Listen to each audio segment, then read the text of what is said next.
ओम नमः शिवाय। मेरे शिव चैनल पर आप सबका स्वागत है। सबसे पहले तो आप सभी शिव भक्तों के चरणों में मेरा प्रणाम।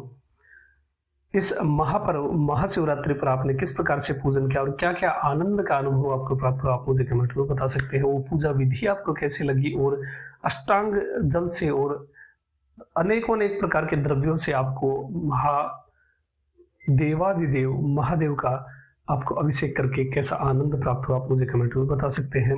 अब बात कर लेते हैं इस फाल्गुन मास में शिव पूजा के बारे में। सबसे पहले तो मैं शरद कुमार जी द्वारा कही गई एक बात आपको बता दूं। शरद कुमार जी कहते हैं कि इस भूतल पर अनेकों अनेक पवित्र तीर्थ हैं। गंगा क्षेत्र है, नर्मदा क्षेत्र है, क्षिप्रा है, कुरुक्षेत्र है, पुष्कर है। इस भूतल पर जितने भी पुण्यदायक तीर्थ क्षेत्र हैं, उन तीर्थ क्षेत्रों में निवास करने का जो फल प्राप्त होता है, उनमें जो तीर्थ दर्शन का फल प्राप्त होता है, मान लीजिए कोई कंटिन्यूसली वहां पर जा रहा है, वहां रहता है, कितना पुण्यमय व्यक्ति वो है। सबसे पहले तो ये जीवन ही, ये मानव जीवन बहुत दुर्लभ है और उसमें भी आपको तीर्थों में आपको यदि निवास प्राप्त होता है, रहने का अवसर प्राप्त होता है, तो बहुत पुण्य की बात होती है।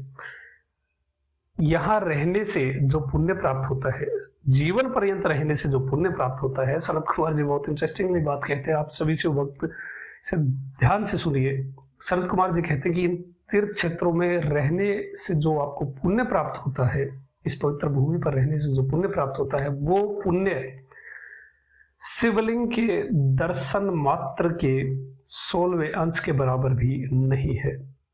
यह है लिंग पूजा का महत्व। शरद कुमार जी कहते हैं कि कोई यदि नियमों से क्रोध रहित सभी विकारों को समन करके, सभी विकारों को दबा करके, काम क्रोध आदि को दबा करके इन क्षेत्रों में भ्रमण करता है, दर्शन करता है, इन तीर्थ क्षेत्रों के दर्शन का सौभाग्य प्राप्त करता है, उसका जो पुण्य है वो केवल एक बार शिवलिंग अर्चन से ही प्राप्त हो जाता है। इसलिए इस ब्रह्मांड में शिवलिंग अर्चना से बढ़कर के कोई भी धर्म, कोई भी कार्य, कोई भी कर्तव्य नहीं है और इससे अधिक आपको कुछ देने वाला कुछ भी नहीं है। इसलिए कांची पुराण है, उसमें महाविष्णु स्वयं कहते हैं वेदव्यास जी को कि मैंने विष्णुत्व ब्रह्मा ने, ब्रह्मलोक और सभी देवताओं ने जो कुछ भी प्राप्त किया है वो केवल और केवल शिवलिंग के दम पर ही किया है।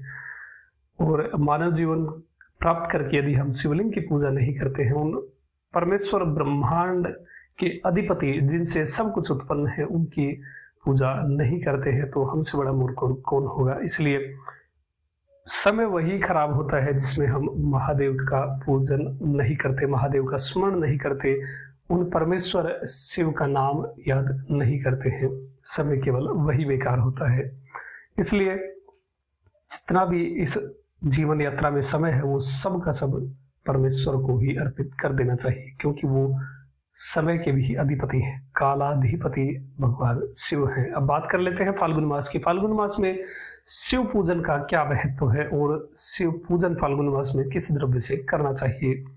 सबसे पहले बात कर लेते हैं महत्व की। तो फाल्गुन मास में ऐसा वर्णित है कि 2 महीने की गई शिवलिंग पूजा केवल 1 महीने यानी फाल्गुन मास में ही आपको उतना पुण्य प्राप्त हो जाता है। और जो विशेष पर्व होते हैं, पर्व अर्थात अष्टमी, चतुर्दशी, अमावस्या, प्रदोष और पूर्णिमा, इन विशेष समयों पर और अद्रा नक्षत्र, इन पर की गई शिव पूजा बहुत ज्यादा इंपॉर्टेंट होती है। इसलिए इन विशेष समय को तो आपको कवर करना ही है। साथ ही यदि आप डेली शिव पूजन कर रहे हैं फाल्गुन मास या फिर पूरे वर्ष पर्यंत ही, तो फिर आपके चरणों में मेरा कोटि कोटि प्रणाम है। आप बहुत दिव्य है और बहुत सौभाग्यशाली है जो शिव का सानिध्य आपको प्राप्त है। अब बात कर लेते हैं फाल्गुन मास में किस विशेष द्रव्य से शिवलिंग की पूजा करनी चाहिए, और वो विशेष द्रव्य है, ऐसा वर्णित है, फाल्गुने दधि भवेत, अर्थात फाल्गुन मास में शिवलिंग की आराधना दही के साथ करनी चाहिए, या फिर इसका अल्टरनेटिव आप ऐड कर सकते हैं। दही के साथ आप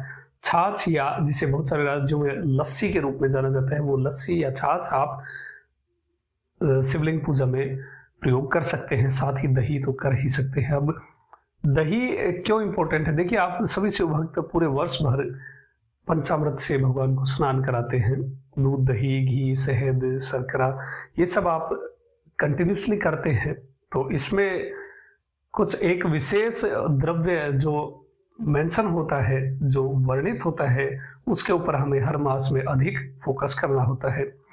अब दही से स्नान तो पूरे वर्ष ही कराते हैं, तो उसका क्या फल प्राप्त होता है, तो वो भी मैं आपको बता दूं। केवल फाल्गुन मास में नहीं, बल्कि पूरे वर्ष में जब भी आप शिवलिंग का पूजन दही से करते हैं, तो ऐसा वर्णित है कि दही से शिवलिंग का पूजन करने वाला जो भक्त होता है उसे विष्णु लोक भी प्राप्त होता है।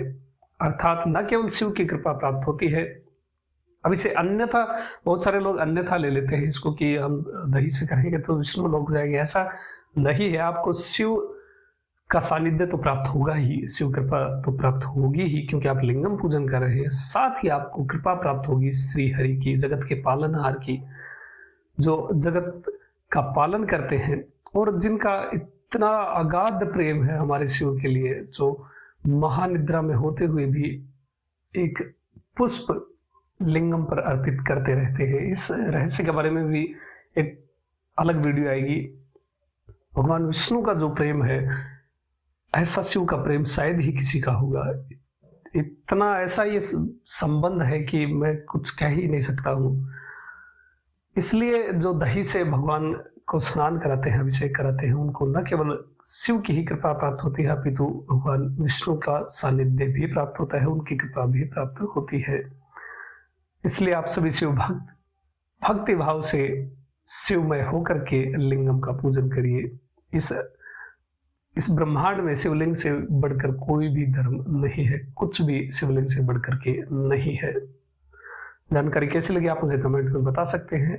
अभी तक के लिए इतना ही। आपका दिन शुभ हो, महादेव कृपा करे। ओम नमः शिवाय।